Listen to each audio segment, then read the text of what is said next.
Baik, selamat datang pada Bu Yuni selaku dosen pembimbing kami di mata kuliah Metodologi Penelitian. Dan pada kesempatan kali ini, kami dari kelompok 1 terdiri atas saya sendiri, Cornelius Nathan dan Nur Duha, dan ada Fikri Nendra dan ada Aditya Winarto. Pada kesempatan kali ini, pada bidang Artificial Intelligence atau kecerdasan buatan, kami izin mempresentasikan hasil proposal penelitian kami mengenai pendeteksian teks eksplisit pada X. Jadi sebelumnya, kita tidak dapat dimungkiri bahwa perkembangan media sosial sudah berkembang pesat. Salah satu contohnya adalah X atau yang dulu dikenal sebagai Twitter, juga mendukung perkembangan media sosial tersebut. X mendorong penyebaran konten secara global dan secara masif. Sehingga jika kita bertanya gitu ya kepada orang-orang di luar sana, tentunya mereka sudah tidak asing lagi dengan X atau dengan Twitter ini. Nah, sayangnya dari banyaknya konten yang tersebar tersebut, banyaknya teks eksplisit seperti pornografi, ujaran kebencian, dan cyberbullying yang menjadi masalah serius bagi para penggunanya. Menurut data Kominfo telah menunjukkan bahwa adanya 4,5 juta konten negatif telah ditindak sejak tahun 2017 dan 1,3 juta diantaranya berasal dari X. Nah, permasalahan yang muncul adalah karena banyaknya konten negatif yang terus bermunculan, sehingga tentu diperlukan proses takedown. Tetapi sayangnya proses takedown ini masih dilakukan secara manual dan bergantung pada laporan masyarakat. Dan juga volume data yang terlalu besar untuk ditangani secara konvensional. Karena setiap detiknya pasti ada ratusan atau bahkan ribuan konten yang akan terus masuk, seperti itu. Sehingga maka dari itu, tujuan penelitian kami adalah kami mengembangkan kecerdasan buatan untuk mendeteksi dan memberantas teks eksplisit secara otomatis pada platform X. Yang dimana untuk identifikasi masalah kami adalah X menjadi platform dengan konten eksplisit terbanyak, yaitu dengan persisnya adalah 1,4 juta konten. Lalu juga jenis teks eksplisit juga sangat beragam, terdiri atas hate speech dan ada pornografi juga.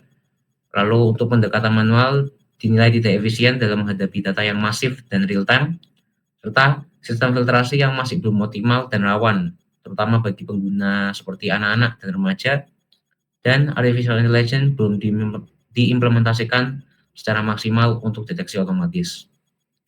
Dari identifikasi tersebut, maka muncullah beberapa pertanyaan, yaitu bagaimana karakteristik teks eksplisit pada X, lalu juga metode AI yang paling efektif, serta seberapa akurat model AI dalam deteksi teks eksplisit, bagaimana perbandingan performa model-model pada AI, dan apa tantangan atau batasan pengembangan sistem ini.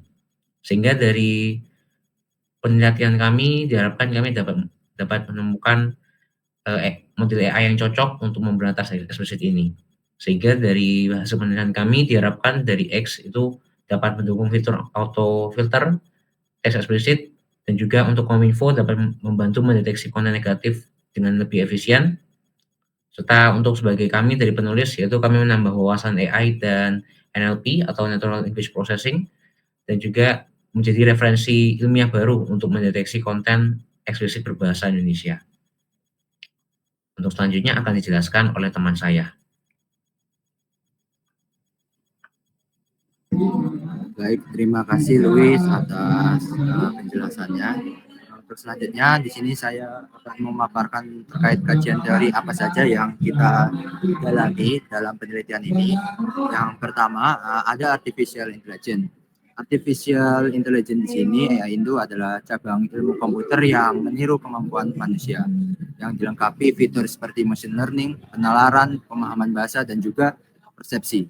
Nah, artificial intelligence ini di era saat ini itu sudah digunakan di berbagai sektor. Yang pertama ada kesehatan, keuangan, transportasi, dan juga pengolahan teks, dan juga masih banyak bidang lainnya ya. Yang kedua ada natural language processing. Nah, natural language processing ini adalah sub bidang dari artificial intelligence yang fokus untuk memahami bahasa manusia. Nah, natural language processing di sini digunakan untuk menganalisis semantik, penerjemahan mesin, dan juga menganalisis teks media sosial nantinya. Nah, selanjutnya ada teks eksplisit. Nah, teks eksplisit tadi di sini itu memiliki arti sebenarnya teks yang berisikan makna sebenarnya, tapi teks eksplisit yang kita maksud di dalam penelitian kali ini yaitu adalah teks yang memuat konten yang tidak pantas secara jelas, seperti pornografi, ujaran kebencian, kekerasan bahasa dan juga bahasa-bahasa yang sifatnya itu menyerang, bukan mengkritik yang membangun gitu. Dan selanjutnya juga teks eksplisit ini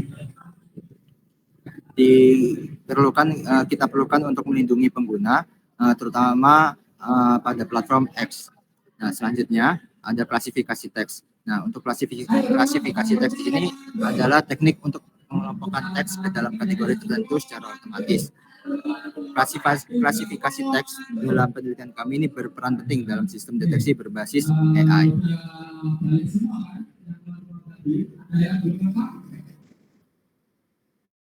Oke, baik. Terima kasih Mas Fikri telah mempresentasikannya. Untuk selanjutnya saya akan menjelaskan tentang penelitian terdahulu. Yang pertama yaitu penelitian tentang pemeriksaan pola kalimat otomatis pada sebuah karangan menggunakan post tagging bahasa Indonesia dan LAR parser. Kedua yaitu analisis sentimen ujaran kebencian pada tweet di Twitter. Yang ketiga yaitu optimasi algoritma naive bias untuk klasifikasi tweet berbahasa Indonesia dalam mengatasi hate speech di platform X. Yang keempat yaitu identifikasi konten dewasa pada cuitan Twitter menggunakan metode BLSDM sebagai upaya mengatasi penyebaran pornografi untuk Indonesia Maju. Yang kelima yaitu klasifikasi ujaran kebencian pada media sosial Twitter menggunakan support vector machine atau SVM. Yang keenam yaitu klasifikasi tweet tidak senonoh Twitter dengan naive bias classifier.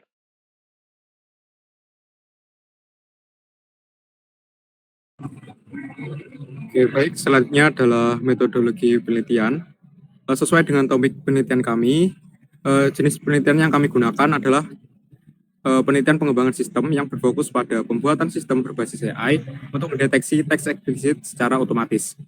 Penulis memulai dengan studi literatur dan membandingkan beberapa penelitian sebelumnya untuk menemukan metode terbaik. Dari hasil perbandingan dipilih dua algoritma dengan performa terbaik, yaitu yang pertama ada BLSTM double layer, unggul dalam memahami konteks kalimat secara mendalam, dan yang kedua yaitu naive bias classifier, efektif untuk teks pendek dan efisien secara komputasi. Yang kedua yaitu metode pengumpulan data. Kami rencananya menyewa dua annotator freelance mengumpulkan 250 tweet sesuai kriteria.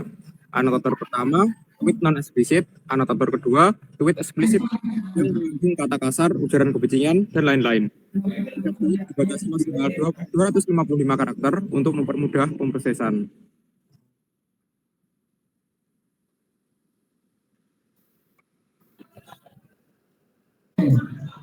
Oke, untuk selanjutnya, karena penelitian kami di sini berbasis pengembangan aplikasi atau pengembangan sistem, maka terdapat sebuah arsitektur sistem yang telah kami rancang.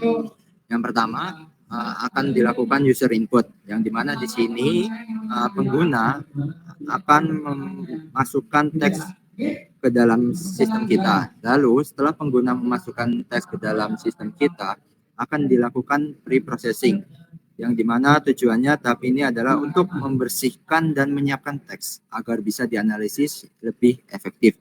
Apa aja sih proses yang terjadi dalam proses processing ini? Yang pertama ada menghapus simbol atau karakter khusus yang kurang penting. Lalu yang kedua menormalisasi kata, misalnya melalui kalau ada huruf kapital kita lowercase-kan semuanya. Lalu selanjutnya ada tokenisasi. Yang selanjutnya ada stop word removal. Stop word removal ini maksudnya menghilangkan kata-kata umum yang tidak terlalu penting, seperti kata dan atau yang. Nah, setelah itu akan kita lakukan ekstraksi fitur. Nah, setelah teks dibersihkan melalui proses pre-processing, sistem di sini akan melakukan ekstraksi fitur, yaitu mengubah data teks tadi menjadi representasi numerik atau format lain yang dapat diproses oleh model machine learning. Nah, beberapa metode yang kita gunakan yaitu TF-IDF, Yang pertama yaitu term frequency inverse document frequency. Yang kedua, word embedding seperti word to fact, glove, atau bird. Nah, setelah diekstraksi fitur akan masuk ke model klasifikasi machine learning, yang dimana fitur-fitur yang sudah diekstraksi kemudian dikirim ke model klasifikasi machine learning. Nah, di tahap ini sistem menggunakan model seperti logistic regression, naive Bayes, HPM atau super vector machine, random forest, dan lain-lain.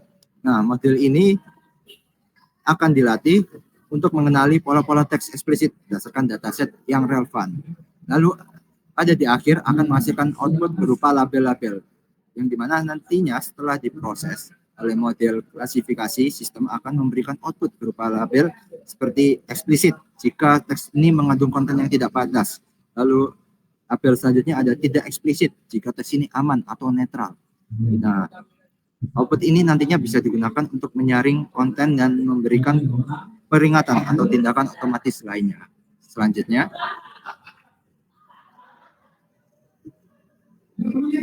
ada flowchart system. Nah, flowchart system ini kurang lebih sama seperti pada arsitektur sistem. Bedanya di arsitektur sistem itu adalah kita membuat modelnya. Nah, di flowchart system di sini kita sudah menggunakan model sebagai alat memprediksi apakah teks yang diinput oleh user di sini itu sudah termasuk ke dalam teks eksplisit atau tidak. Kurang lebih seperti itu untuk arsitektur sistem dan juga flowchart system.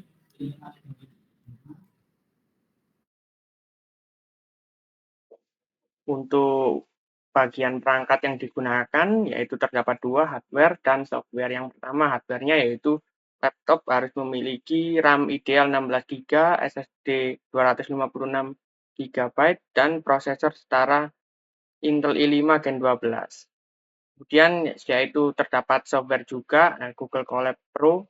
Ya, Google Colab Pro ini digunakan untuk men-training model karena kita menggunakan yang Pro, harapannya adalah modelnya lebih cepat di training.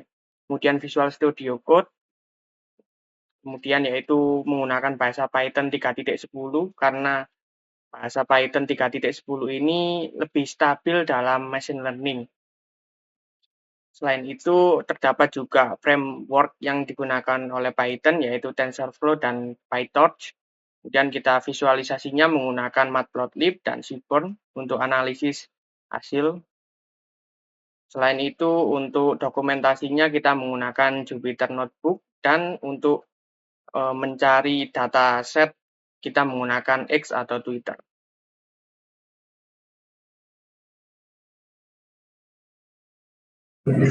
Selanjutnya adalah jadwal penelitian kita. Kita membagi sebanyak 8 step atau 8 tahapan untuk jenis kegiatannya. Yang pertama yaitu studi pustaka tentang AI dan pendeteksian teks. Itu kita laksanakan pada bulan Maret dan April. Kemudian pembuatan proposal penelitian dilaksanakan pada bulan April. Pengumpulan dataset teks eksplisit akan dilaksanakan pada bulan April. Perancangan model AI dan pengembangan algoritma pendeteksi teks dilaksanakan pada bulan April dan Mei. Implementasi dan pengodohan dilaksanakan pada bulan April dan Mei. Pengujian model dilaksanakan pada bulan Mei. Evaluasi dan pengoptimalan model dilaksanakan pada Mei dan Juni.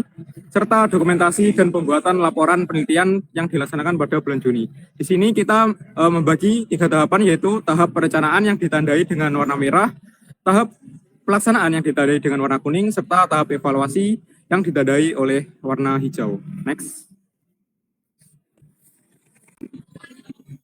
Baik, berdasarkan dari rincian penjelasan penggunaan hardware dan software yang sudah dijelaskan sebelumnya, di sini kami juga melakukan perincian anggaran penelitian, yang dimana kami menggunakan Google Colab Pro selama 3 bulan, yang dimana untuk harga totalnya mencapai 510.000, dan juga untuk memberikan honor untuk 2 orang anotator yang melakukan pengumpulan dataset, yang dimana 1 orang anotator akan diberikan honor sebanyak 200.000, yang dimana totalnya menjadi 400.000.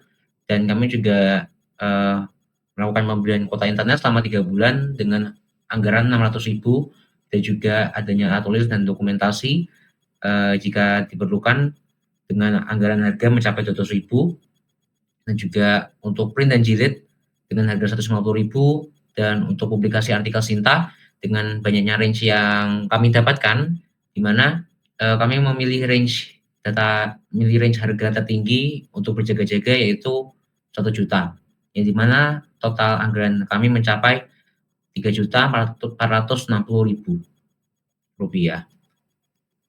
Dan mungkin sekian dari presentasi kami dari kelompok 1. Kami mohon maaf jika adanya salah kata dalam presentasi kami. Kami ucapkan terima kasih.